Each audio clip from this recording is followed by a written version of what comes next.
할렐루야. 2월 21일 토요일 매일 말씀 묵상입니다. 사순절이 시작되었습니다.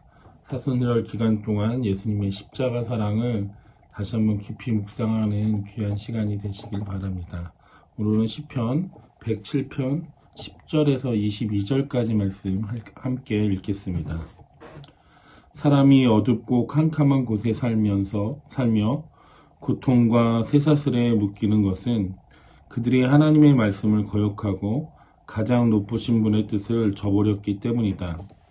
그러므로 주님께서는 그들의 마음에 고통을 주셔서 그들을 낮추셨으니 그들이 비틀거려도 돕는 사람이 없었다. 그러나 그들이 고난 가운데서 주님께 부르짖을 때에 그들을 그 공경에서 구원해 주셨다. 어둡고 캄캄한 데서 건져주시고 그들을 얽어맨 사슬을 끊어주셨다. 주님의 인자하심을 감사하여라. 사람에게 베푸신 주님의 놀라운 구원을 감사하여라. 주님께서 놋대문을 부수시고 셋빗장을 깨뜨리셨기 때문이다. 어리석은 자들은 반역의 길을 걷고 죄악을 저지르다가 고난을 받아 밤낮까지 이뤘으니 이미 죽음의 문턱에까지 이르렀다. 그때 그들이 고난 가운데서 주님께 부르짖으니 주님께서 그들의 공경에서 구원해 주셨다. 단 한마디 말씀으로 그들을 고쳐주셨고 그들의 멸망의 구렁으로 끌어내어 주셨다. 멸망의 구렁에서 끌어내어 주셨다. 주님의 인자하심을 감사하여라. 사람에게 베푸신 주님의 놀라운 구원을 감사하여라. 감사의 제물을 드리고 주님이 이루신 이를 즐거운 노래로 널리 퍼뜨려라. 아멘. 오늘 시편 107편 10절은 아주 깊은 한숨으로 시작합니다. 어둡고 캄캄한 곳에 살며 고통과 쇠사슬에 묶인 것은 이 장면이 감옥이 아니라 바로 빛이 없는 자리, 희망이 사라진 자리, 스스로 빠져나올 수 없는 올무와 같은 자리를 말하고 있는 것입니다. 이스라엘 백성들은 실제로 이런 시간들을 보냈습니다. 예루살렘이 무너지고 많은 이들이 바벨론으로 끌려갔습니다. 그들은 나라를 잃었고 성전을 잃었고 자유를 잃었습니다. 이스라엘 백성들이 이렇게 나라를 잃고 성전을 잃고 자유를 잃어버린 이유는 11절에 말씀하고 있습니다. 그들이 하나님의 말씀을 거역하였기 때문이다 라고 말하고 있습니다. 고난은 우연이 아니라 하나님의 뜻을 저버린 결과입니다. 여기서 중요한 사실은 하나님은 이스라엘 백성들의 마음을 낮추셨고 완전히 버리기 위해서가 아니라 돌아오게 하기 위해서 이스라엘 백성들을 낮추셨습니다. 고통은 끝이 아니라 하나님의 초대이고 낮추심은 파괴가 아니라 하나님의 회복의 시작인 것입니다. 혹시 오늘 우리의 삶에도 빛이 보이지 않는 자리에 계신다라고 생각하십니까? 끊어지지 않는 사슬처럼 반복되는 죄가 있습니까? 벗어나지 못하는 관계가 있습니까? 마음 깊은 곳에 절망이 있습니까? 바로 그 자리에서 다시 우리는 하나님을 바라보고 시작해야 하는 것입니다. 본문 13절에는 이렇게 이어집니다. 그러나 그들이 고난 가운데서 주님께 부르짖을 때에 모든 전환은 여기서 일어나는 것입니다. 그러나 라는 단어에서 방향이 바뀝니다. 이스라엘 백성들이 스스로 탈출하지 않았습니다. 그들이 환경이 바뀌지 않았습니다. 도와줄 사람도 없었습니다. 오직 하나 부르짖었다라는 것입니다. 누구께? 하나님께 하나님께 부르짖음이 있었다라는 것입니다. 그리고 이렇게 말씀하십니다. 하나님이 놋대문을 부수고 셋빗장을 깨뜨리셨다. 놋대문은 당시에 가장 강한 성문이었습니다. 사람이 부술 수 없는 문이었습니다. 그런데 하나님은 그 문을 여시는 것이 아니라 부수셨다라고 말씀하고 있습니다.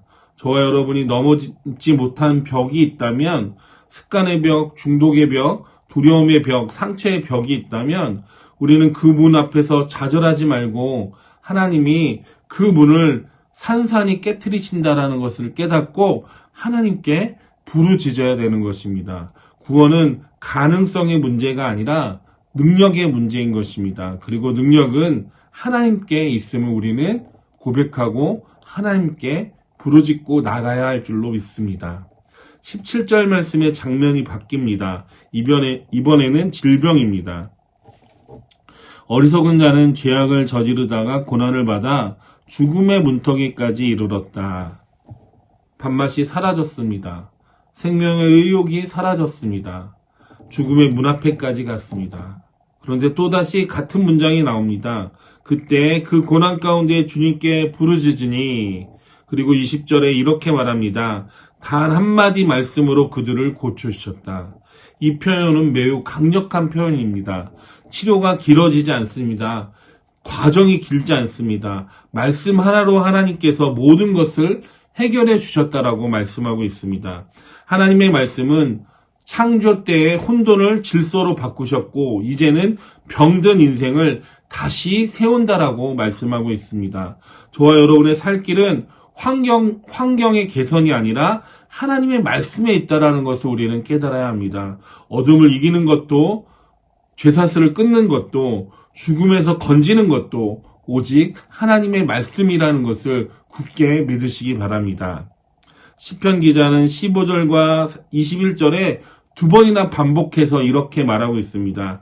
주님의 인자하심을 감사하여라.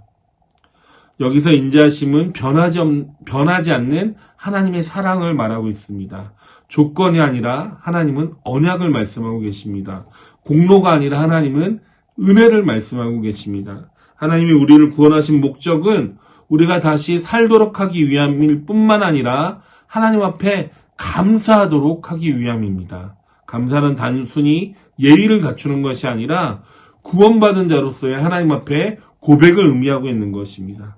그래서 22절에 이렇게 말씀하고 있습니다. 감사의 제물을 드리고 즐거운 노래로 널리 퍼뜨려라. 구원은 개인적인 체험에 끝나지 않고 하나님의 복음의 말씀을 증거하는 증인으로서의 삶을 요구하고 있다는 것입니다. 오늘 결론의 말씀입니다. 혹시 지금 어둠 가운데 앉아 계십니까?